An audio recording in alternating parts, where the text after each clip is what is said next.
Welcome to episode 46 of the While She Naps podcast. I'm Abby Glassenberg. Today we're talking about embroidery as an art form with my guest, Rebecca Ringquist. Rebecca is a Brooklyn-based visual artist and designer. Approaching the technique of embroidery as a way of drawing, Rebecca has taught hundreds of people new ways of making marks on fabric with thread.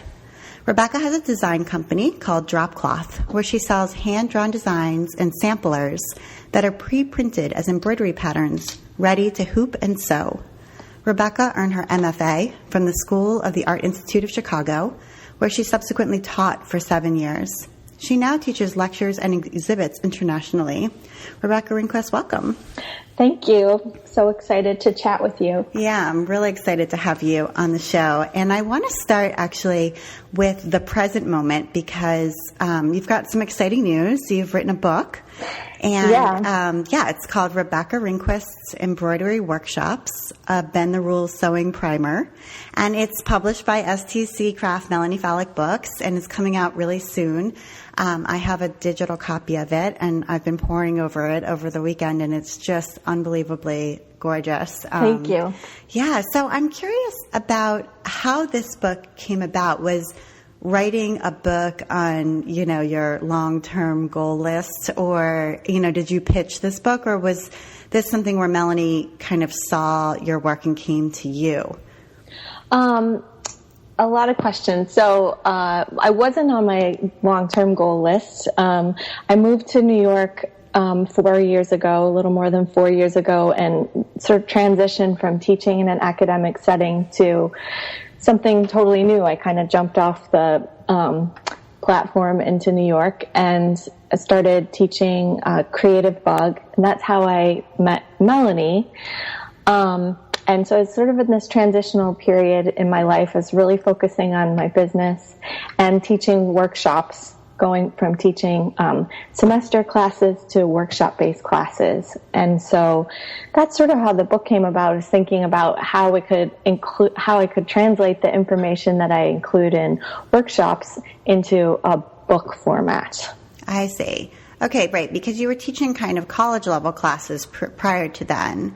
Right. And so when you structure a long class like that, that's going to take place over a semester, you have all this time to kind of build and for students to probably explore technique and then apply that to their own sort of independent project is how I'm imagining it. Is that kind of right?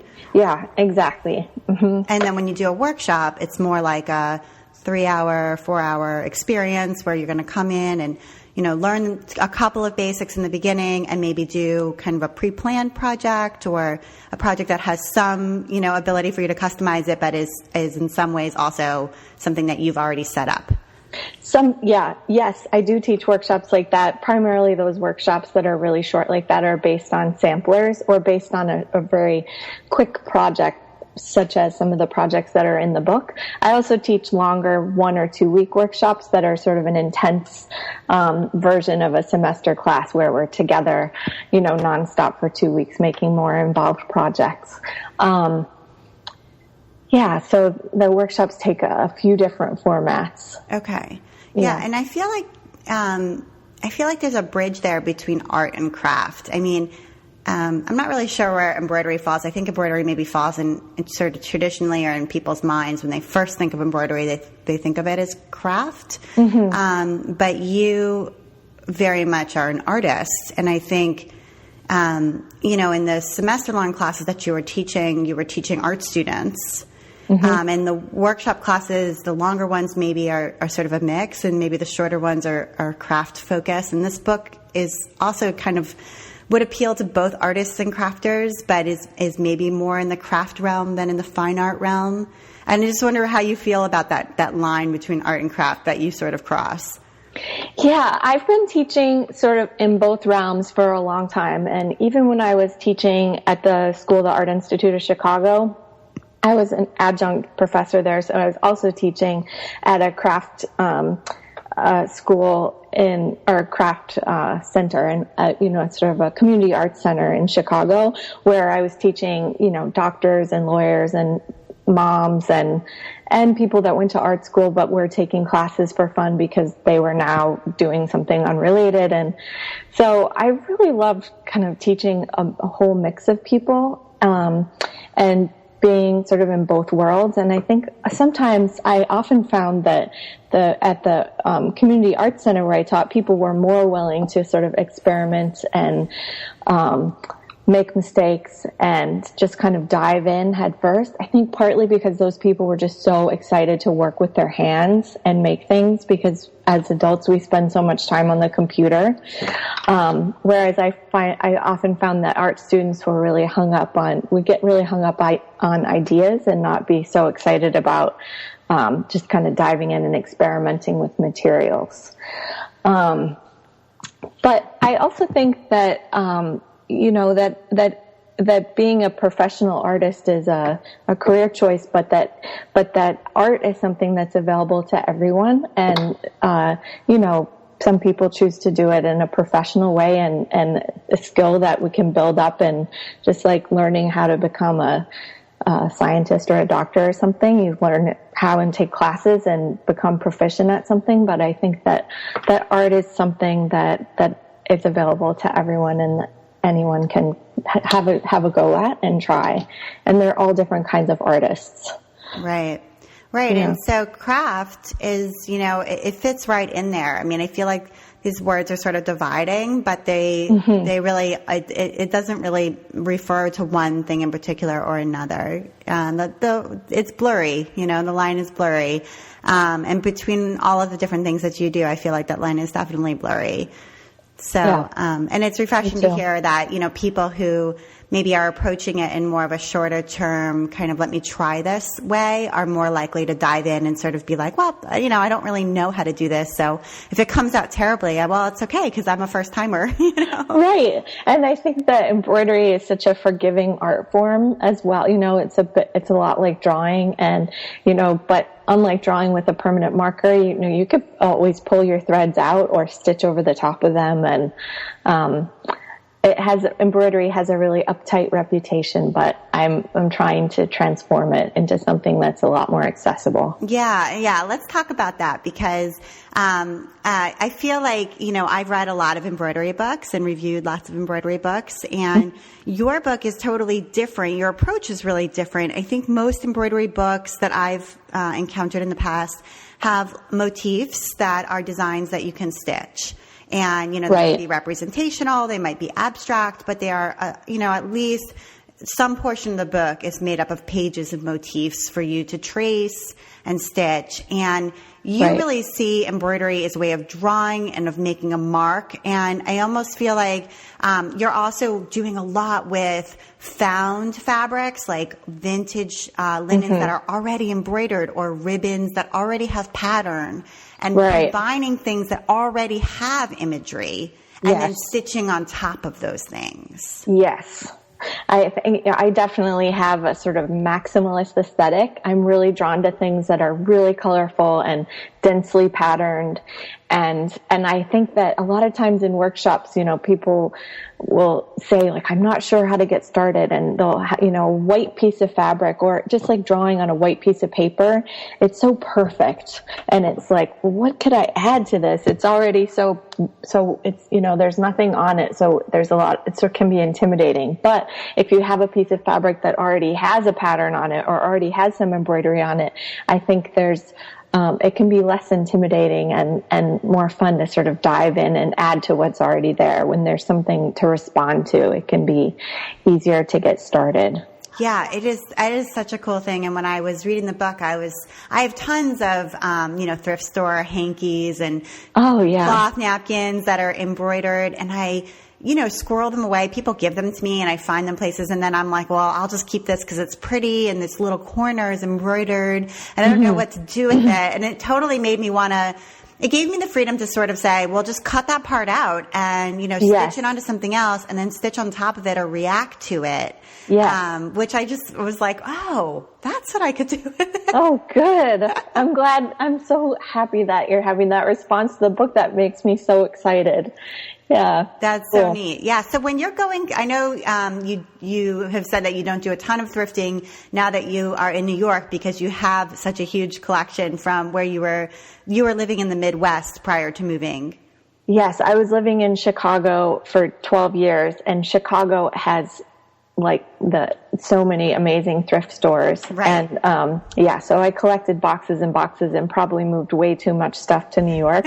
So I'm just wondering what you were looking for when you go out thrifting, because, sometimes you go thrifting and you just get kind of lost and you're not really sure, which of these things is actually going to be something I'm going to want to make something with, and how much should I pay for this and that kind of thing. So tell us a little bit, some tips for, going to a thrift store and picking out some things that can later become art materials. Okay. Oh, this is really fun. This is a dream of mine to be interviewed about thrifting. It's my favorite activity, which I don't get to do very often anymore. So the one great, the department that I always head to first at thrift stores is sometimes called linens or home textiles, or, it's the department that has sheets and towels. And oftentimes in there you'll find, pillowcases. There are hundreds of pillowcases that they might be kind of yellow and gross from somebody's head sleeping on it, but the embroidery is usually just on the end, the part that the opening part of the pillow. And so the opening part of the pillowcase, there's often really beautiful embroidery there, and the gross yellow part of the pillow just gets cut off and discarded, and that embroidery is good to go. A lot of times there's beautiful handkerchiefs, tablecloths, and the tablecloth might have a giant stain on it, which might make it less expensive. But the embroidery is on the edge a lot of the time, so it doesn't matter. Sometimes also it might be a stain, and you might be able to, soak it out with OxyClean and a nice, hang it up on the clothesline outside. I feel like sunshine and OxyClean do wonders to get stains out of old textiles. And then lately I've been really interested in collecting embroideries that are not on white fabrics. Most of the embroidery that you'll find will be on white fabric, because it was made with iron-on transfers that transfer really readily and easily onto white fabrics. But there are a lot of really fun embroidered things in the clothing section too. Often they're machine embroidered, but sometimes you can find hand embroidered things on a jacket or a t-shirt or all different kinds of clothing. So that can be a good place to look. And so I think thrift stores are a good place to look because they're the least expensive. If you go looking for things at stores that are called antique stores, it will probably cost more for the same type of thing. In Chicago, shout out to Chicago listeners, I found the best things at the Village Discount outlets at that chain of thrift stores. But I've also found great things at, Goodwills and Salvation Armies. And a lot of times those stores have half off, colored tags, so everything that has a green tag will be half off on Mondays or something. Right. So I'm curious, when you get some of these things home, like the pillowcases, for example, where the majority of the fabric on this piece I'm going to throw away. Do you go ahead and cut that off and throw that part away right away, or do you save the whole thing so down the road, I need a piece that's going to be about this size? And, are you sort of processing, I think you're probably washing things right away, but exactly. Are you kind of processing them as well, like cutting them up as well? The first thing I do is wash it in hot water with detergent, just to get any gross stuff out of it. And then sometimes, if it has an obvious, piece that is gross and yellow or stained or something, I would cut that off. And then, I'm not the most organized person. I am in certain ways, but my fabric is not the most organized. I have, big, see-through Rubbermaid tubs full of found, quote unquote, found embroidery, things that I've collected, and just boxes and boxes. So, when I was really intensely thrifting on a regular basis, the stuff would get washed and then put in those boxes, just kind of crammed together. But sometimes I would go out and find something really spectacular and wash it and then sort of hang it up and look at it for a while and try to figure out what that was going to become. And other times I was out, I was working on something that I knew needed, flowers or something yellow or a particular pattern, and I would go out looking for that and then come home and cut it up and put it right to use. Right. Another great tip if you're looking for found embroidery is I've found a lot of great things on eBay, and you can search on eBay. I think for old quilts too, you can search like this. The search word is cutter lot, Cutter. And then you can, a case of things, big box of things that are worn and tattered. But the embroidered part on most of those things is not so worn and tattered. It's the fabric around it. Right, which is why it's called a cutter lot. That makes total sense. Yeah. That's a great tip for people, totally. And I think if you were to buy, like one of those priority mail size, boxes or whatever of a cutter lot from eBay. I mean, you could use that and make all the projects from your book with just one box like that, and some things that you probably already have. Yeah. Mm-hmm. Yeah. And you could make some awesome stuff. I mean, that's so cool. What a neat, sort of to get these art supplies kind of like a surprise box in the mail. Yeah. Those cutter lots, when I was working on a few really big pieces a while ago, and I bought a lot of those, and I got kind of hooked on buying them. It was like a grab bag of candy when you're a little kid or something, because get the box and just tear it open and totally sort through it. It's so much fun. There's nothing like a gift that you buy yourself like that, Yeah. So, speaking of little fun gifts, one of the coolest things about your book, and I'm really looking forward to getting the print copy of your book, is that at the back, I think it's at the back, there's an actual pre-printed embroidery sampler similar to the Dropcloth samplers. And it's like you can just pull it out and then you can start stitching on it. And I think that is so cool and so special and unusual. And I wondered if having that was part of the plan from the beginning, like when you were first sort of sketching out ideas for the book, were you like, ooh, or did somebody suggest this? Like, how did that idea come about? I can't remember how that idea came about. I know that it's been around for a while, and the sampler went through a few different iterations before we decided on that particular design. Do you want to describe what the design looks like? Yeah, so the sampler, when you're looking at the cover of the book, you can see it's a black cover, and then you look through the letters that make up the title of the book, and you can see a preview of the sampler. So it's sort of like a pie chart, and there are 9 sections of the pie, and in each section of the pie is a different stitch. So they all sort of radiate out. And all the stitches are included and illustrated in the first chapter of the book, as well as finished pictures of the sampler. And there's a beautiful photograph. Johnny Miller took the pictures for the book, and he did an amazing job. And there's a photo of the back side of the sampler, which I was excited to include in the introduction. And so that actually brings me back to what we were talking about before, about the kind of stodgy, uptight view that embroidery maybe has in people's minds, that, it must be perfect, and you kind of have an image of these sort of, New England ladies practicing their perfectly spaced stitches, and the back has to look as good as the front with no knots and everything. And so, and I feel like, not to say that your work isn't perfect or that you don't have all the techniques down, because you certainly do. But I also feel like you have a very sort of free style where, it can be busy, it can overlap, and it can just sort of be a little crazy. And I wonder whether, what was it about looking at the back or having that photo of the back of the sampler that's included? Like, what does the back look like? Was it, is it crazy or is it perfect?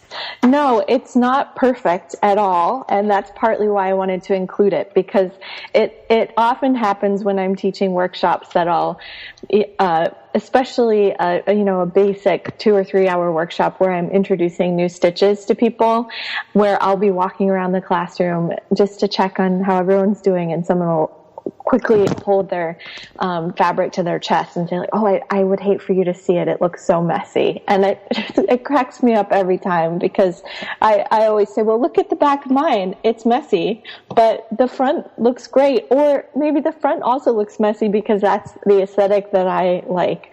So I think, embroidery's reputation has been building for a long time, and people really expect it to be a certain way. And I think people come to my workshops to loosen up, and even people who say at the beginning, I'm here because I want to loosen up, it's hard because we have the sort of preconceived ideas of what embroidery is meant to look like. So I wanted to include that picture as a way, especially in the introduction, to so that people that are reading the book can notice that there are big knots and kind of sloppy things going on the back, but that it's the back side. Most people won't see it unless you choose to show them. Right, exactly. And you are choosing to show them in for a particular reason. Right. And so and your artwork, the gallery work that, the pieces that you make that are shown in art galleries, they are very, as you said, you have an aesthetic that's more is more.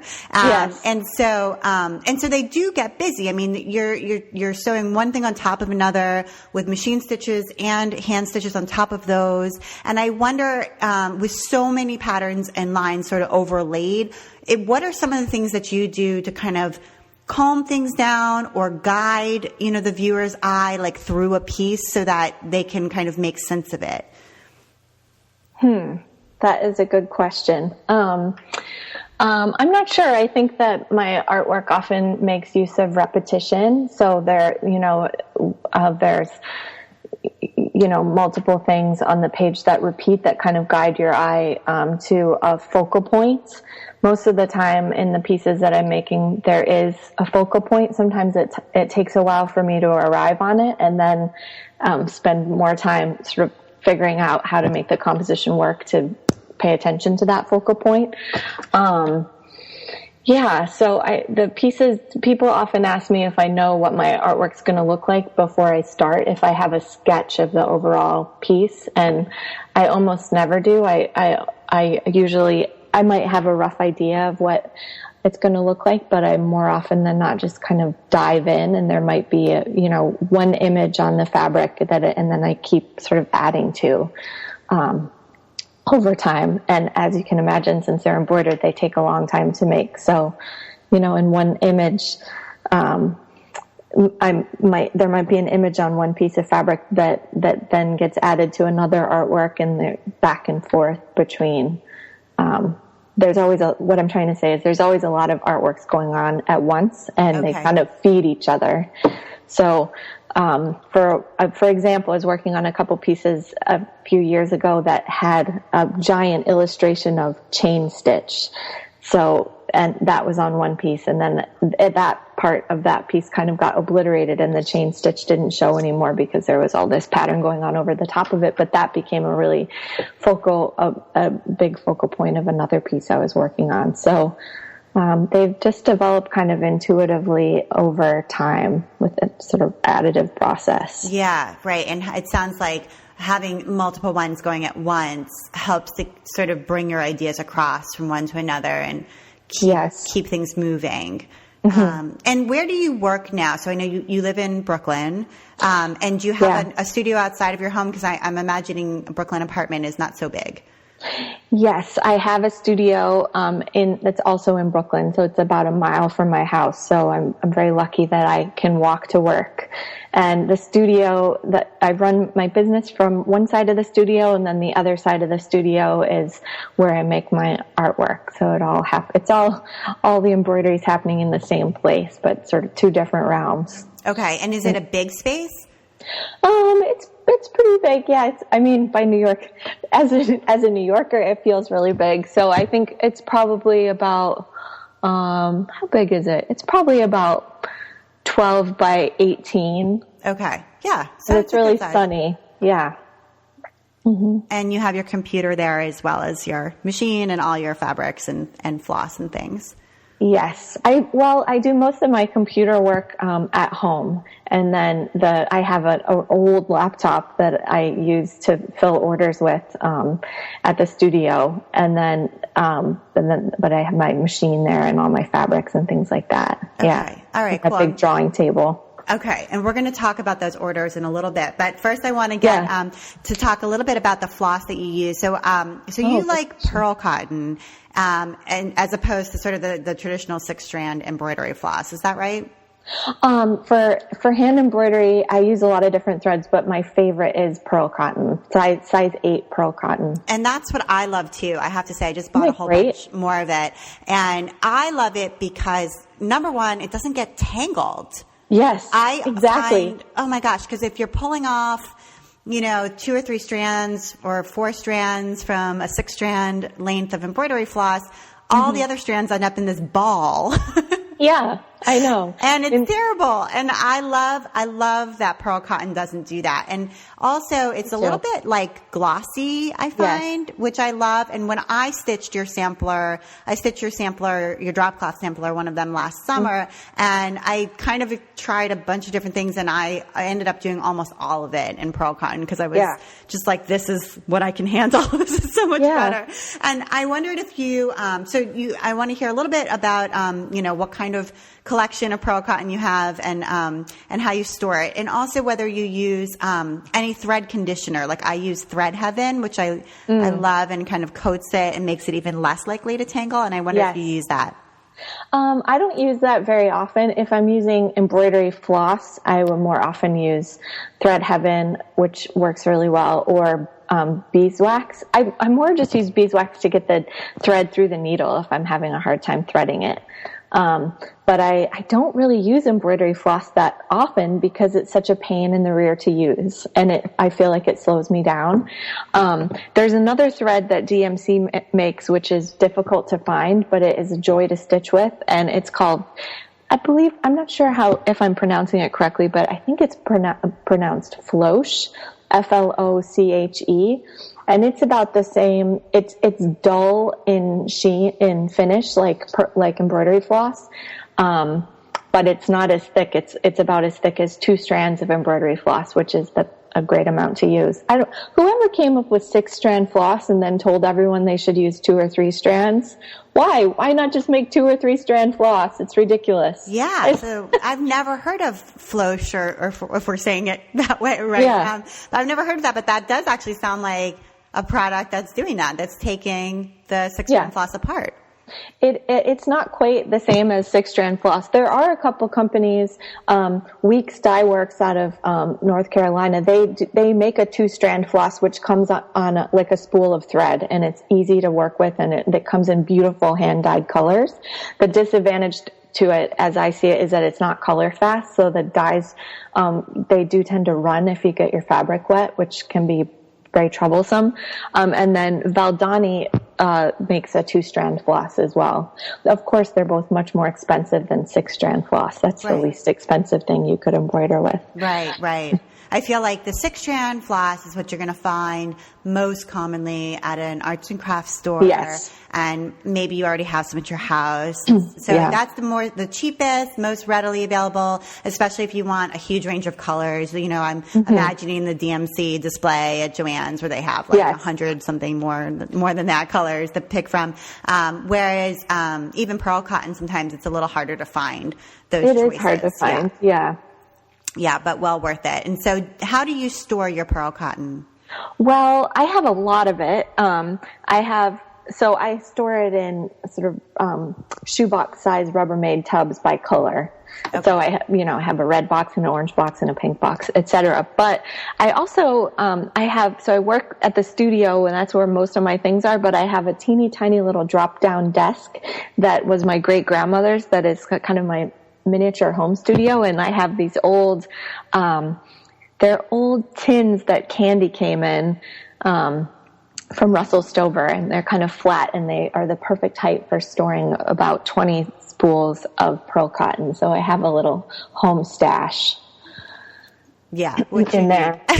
Yeah. I mean, when I think about moving my studio out of my house, which would be nice, in the long term, I do worry, like, well, what if I need my things and I don't have them? So it sounds like you've got some things still at home, which is good. Yes. Yeah. Nice. There's nothing like embroidering in a really comfortable chair, which I don't have a great overstuffed chair at the studio at this moment. So I often do that at home. So it sounds like embroidery hasn't become so much of a job for you that you just can't do it for pleasure anymore. It sounds like you're still able to say, I'm working on that for work, but I want to also work on this for me. Yeah. Exactly. And I find myself going to the studio these days. I've been really busy gearing up for the book's release next month. But I've been going in on the weekends to the studio, not working on marketing, not working on my business, not working on anything, but just going in to work on my artwork. And that's been feeling so good, just to get back to that after a long time of working on other things, which are also embroidery, but it feels really different going in there just to play and to work on my artwork. Yeah, it's a balance, and sometimes you really have to set up structure to ensure that you do still have time, because what ends up happening is the business takes over and the art suffers. And even, and that hurts in two ways. I mean, it hurts sort of from a personal perspective because you just so enjoy it and love it and find it to be such a release, but also because if you don't continue to make great things don't propel forward as far as your career. You have to continue to make creative work as well. Yes. So that's tricky. So let's talk about kind of the business part of what you do, which is beyond the workshops and the fine art, which is Dropcloth. These are pre-printed sampler cloths that you make and you sell on Etsy is where you sell them. Am I right? You don't have another e-commerce. It's just Etsy? Just Etsy. Okay. And then I also sell wholesale in a few different stores in the U.S.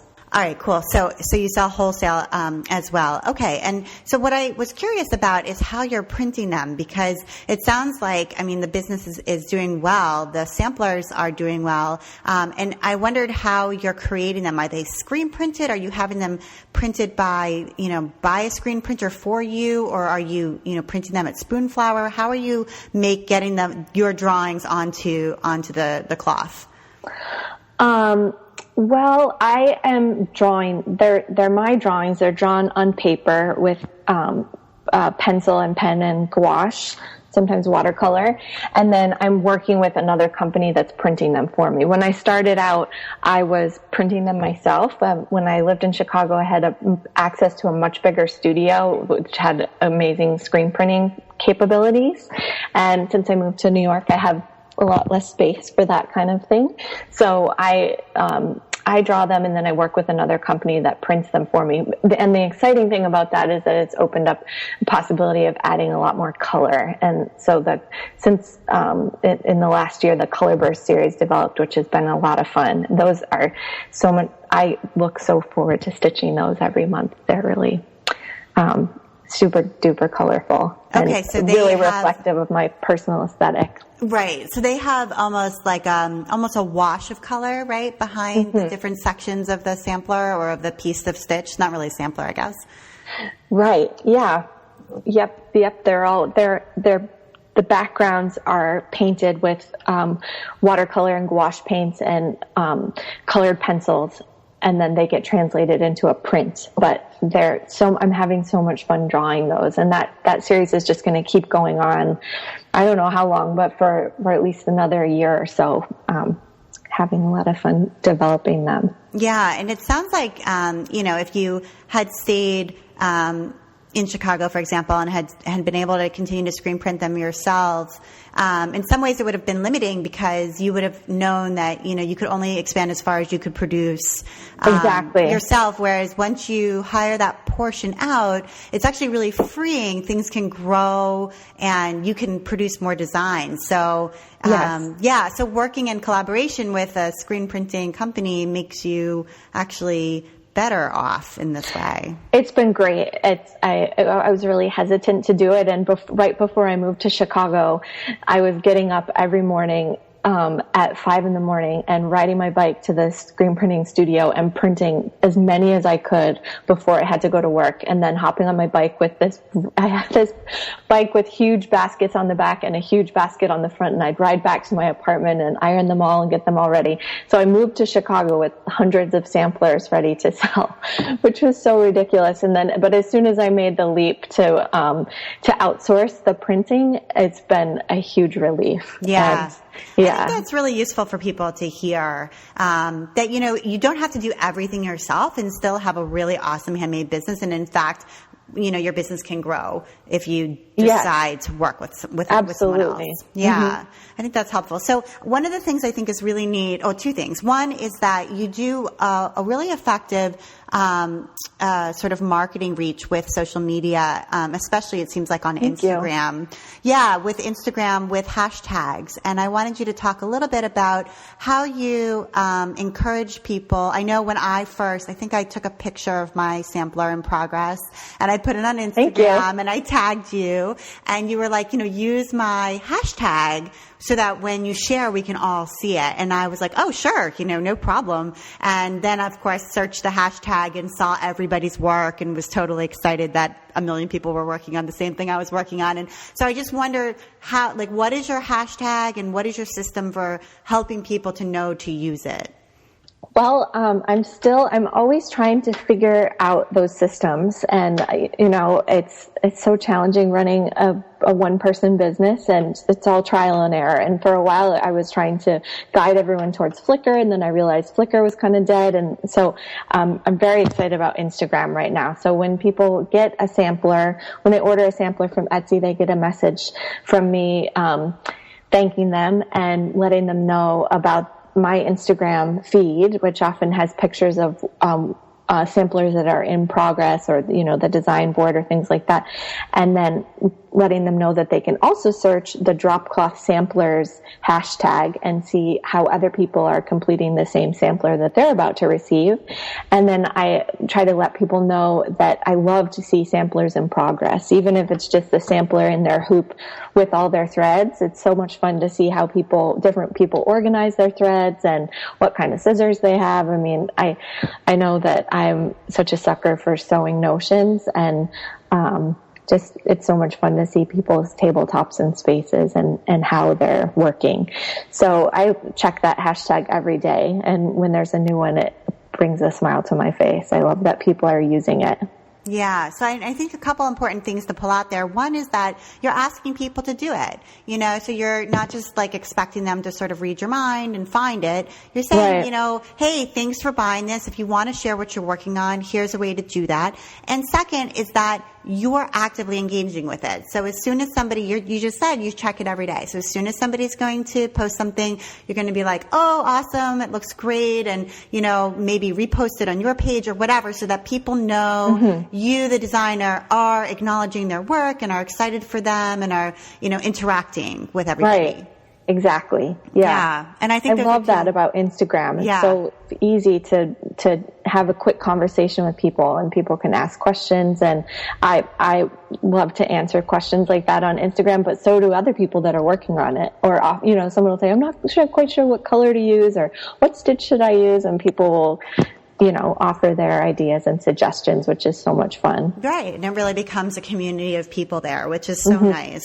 And then the other thing that I think is neat that you're doing, and I wanted to hear a little bit about the nerdy back end, is the subscription club. So you have a few different subscription clubs available, that you sell on your Etsy shop where, people can get a new pre-printed cloth to stitch every 3 months or throughout a whole year even. And I just wondered, with Etsy, I feel like they don't really set things up to make it easy for the business owner to run a subscription club. There's not a checkbox or something like that where, customers can check it off. I mean, it's really something where the customer buys it and then you have to, in some way, I'm imagining like a giant Excel spreadsheet, like add their name. That's exactly what it is. Remember to bill them on PayPal or set it up as a PayPal. I mean, PayPal helps you with PayPal's subscriptions, but you have to kind of pop on over there and do that. Am I right? Like, how are you managing the back end of these subscriptions? Well, one thing, I didn't know PayPal had a subscription feature, so that's something I'm going to research this afternoon. They do, and in fact, I don't know if you have WordPress for your website, but WordPress has a bunch of subscription plugins that can handle this stuff too. I'm just learning about this stuff now myself, so I can't give you like professional advice, but. So the way that I manage the subscriptions is that people purchase a subscription on Etsy just like they would purchase anything else. So they purchase a 3-month, a 6-month, or a 12-month subscription, and they pay like you'd pay for a magazine subscription upfront. They pay upfront for the subscription and for the shipping. So and then that information gets added to a giant spreadsheet. And I actually use Google Docs for my spreadsheet so that I can access it when I'm traveling from my iPad and from my home computer and my work computer, and that just works really well for me.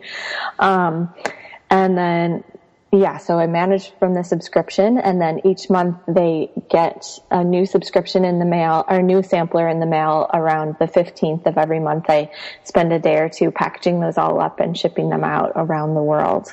Wow. So, yeah, that's intense. And when the fabric comes, I'm just curious, when the fabric comes from the screen printer, do you have to cut all of it?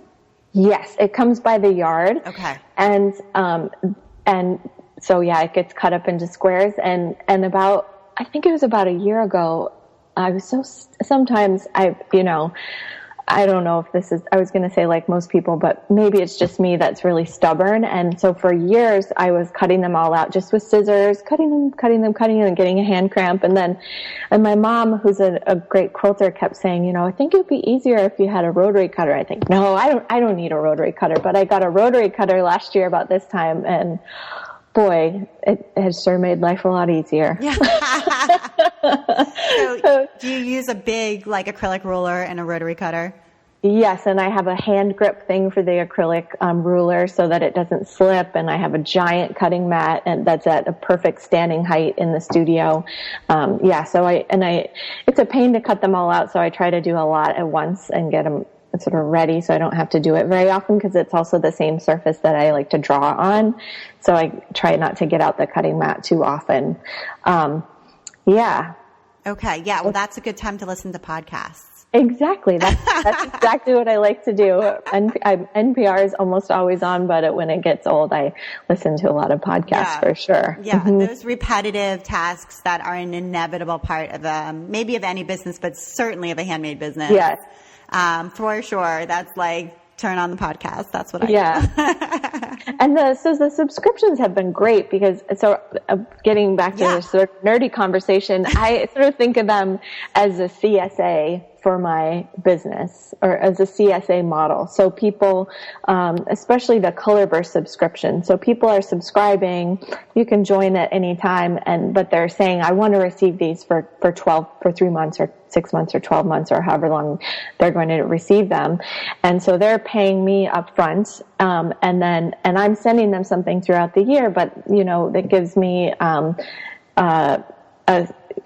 I think the term, cash flow I think the term is float, right? It gives you float, right? So you have the money now that you need to use to invest in materials and supplies and all the other things that are coming up later. Yes, exactly. It's been really great. Versus, I think I know there are other people who I've talked to for my blog and things who have subscription services where the customers build monthly. So, you're billed now, or then you're billed next month and the following month, where you're running it so that, if the full total for the year is $100, you pay the $100 now and then you enjoy it for the whole year. Mm-hmm. Right. Yeah. And so you get that float in the beginning, which is, there's definitely something to be said for that from a financial standpoint. Right. Interesting. And maybe also from a tax standpoint, I don't know, like when somebody pays you in 1 year and you're giving them, things in another year, That I don't know about. But anyway. That's an interesting question. I'll have to bring to my accountant next year. I am not an accountant, but I do wonder if there's some tax implications there. We have to think about that. Cool. So, all right. So I want to talk about a CreativeBug, which we touched on in the beginning, and it sounds like has led, I mean, sort of in some way led to this beautiful book that you've created. And so, you were teaching in-person classes for many years before you began teaching online.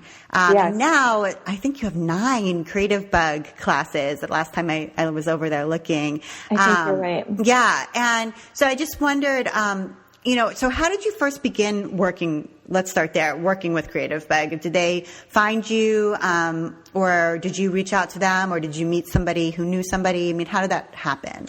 They contacted me. I'm not exactly sure how they knew about my work. I think it was a recommendation from a friend, Cal Patch, who I had met teaching. We were teaching at workshops at the same place one summer, and so Cal was filming workshops, and I think she recommended me. I'm not really sure. And at the time, I had a residency at the Museum of Art and Design in New York, so the CreativeBug came to visit my studio there, which was great. They happened to be in New York filming. I think they were filming some Heather Ross workshops or something here in the city, and we met, and we really hit it off. And so it's been great. I've had so much fun filming those workshops, and it's the first workshop we filmed was based on the first sampler that I designed, which has been a great sort of symbiotic relationship between the sampler and the workshop, and they sort of feed off of each other.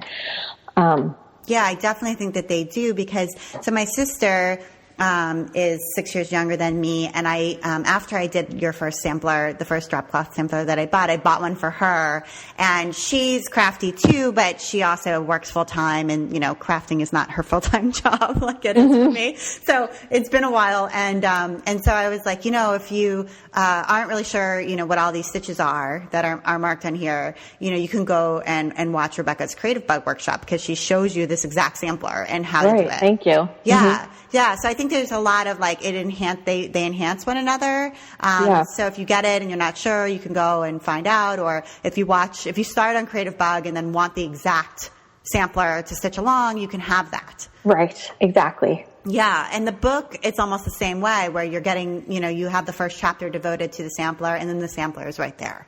Exactly. It's right there. You don't have to do any transferring, no ironing. You just pop it in a hoop and you're ready to go. Right.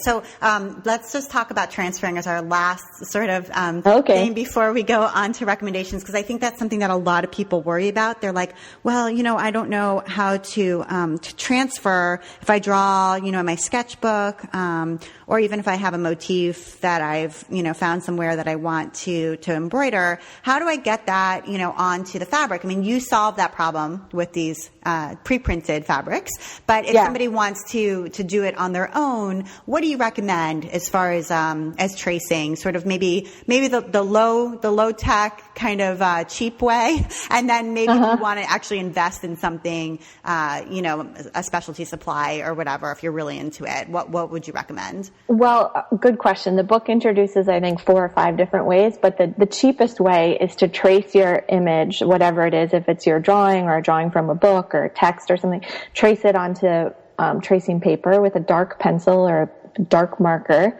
and then tape your tracing paper to a bright window, and then tape your fabric. Assuming you're using a light fabric, this doesn't really work with a dark fabric. Tape your fabric over it, and then just draw with so easy, no materials required except tracing paper. Draw with a pencil or an erasable marker right onto your fabric, and then just stitch through those lines. And most pencils will brush off once you're finished embroidering them, or erase off. They're pretty forgiving.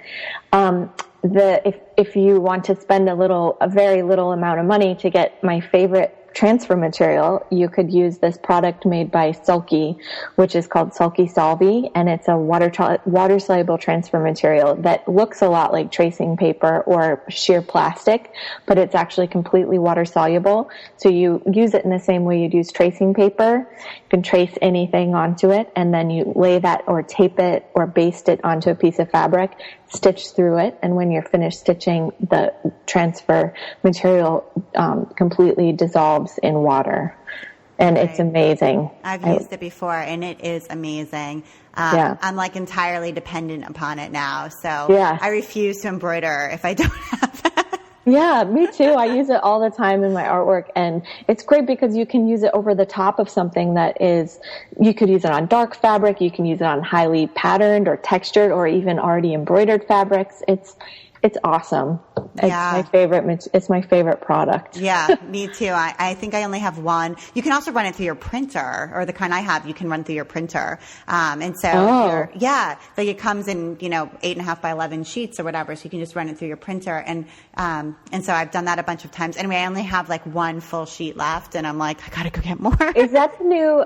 I think that company, they sent me a bunch of Sulky Solvy for a giveaway that we're going to have when the book comes out, but they sent me some that's called Sticky Solvy that's printable. Okay, I haven't tried it yet. I just got it in the mail. I can't wait to try that. Yeah, mine is the sticky kind. So you peel the paper off and you just stick the actual. Gosh. Yeah, it's almost like a sticker, and then you embroider through it, and then that sticker dissolves in water. Come on. Okay, great. I can't wait to try that. Wow. Thing. That and Thread Heaven and Pearl Cotton convinced me that I like embroidery. So yeah, good.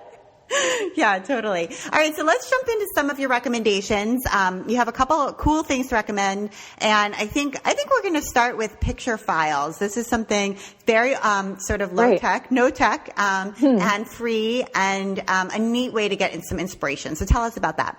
Yeah, a good transition from talking about transferring too, because true. Sometimes people are like, what should I embroider? And, there's so many great images online, but one of my favorite things to do and a great way to spend an afternoon is to go to your library. And most big libraries and even some small libraries have these incredible collections of pictures that they've collected over the years. And when I lived in Chicago, I spent a lot of time in the picture files, and New York Public Library also has an amazing collection. So they're organized by category in giant file folders. So, and it depends on the library how they're organized. But for example, you might look at bridges, and they might be further organized by New York bridges and Boston bridges and, international bridges. And in those folders, I mean, the way I imagine it is there are these little old ladies that sit at a desk with glue pots and brushes and scissors that are, collecting things that it might be, images cut from magazines and from the cover of a playbill from a musical, or an old postcard, and things, I think the image collections in New York are from it's a century of collecting. And you can make black and white or color photocopies. And in many cases, you could check out those images and take them with you to take them home and draw from them. I tend to not check them out because I'm nervous that I'll forget them and rack up a library fine, but I just bring lots of dimes and take lots of photocopies when I'm there. But I've found so many great images for my artwork in that way, just searching things that you would never find online. Yeah. And it's like Google image. It's like Google doing a Google image search, but manually. Yes. And it's unbelievable that that there were staff people who are, I mean, I wonder if that's still going on. Are they still? That's a good question. If that's still a job. I mean, what a fun job that would be. Just sort through this pile of stuff and organize it categorically. I would love that job. I'm not sure. Yeah, if they do seem, I've spent more time at the image files in Chicago than here in New York, but the images do tend to feel sort of dated. Like they don't feel like they're continually updated. And I hope it's something that stays around because it's just such an incredible resource. Yeah, that's so good to know about, and something you would need to know to ask for it. Like, do you have picture files? Can I go and look at them? And who knew that they were even there? So right, and things that you would find, like in antique shops, like the cover of Life magazine from when the man landed on the moon.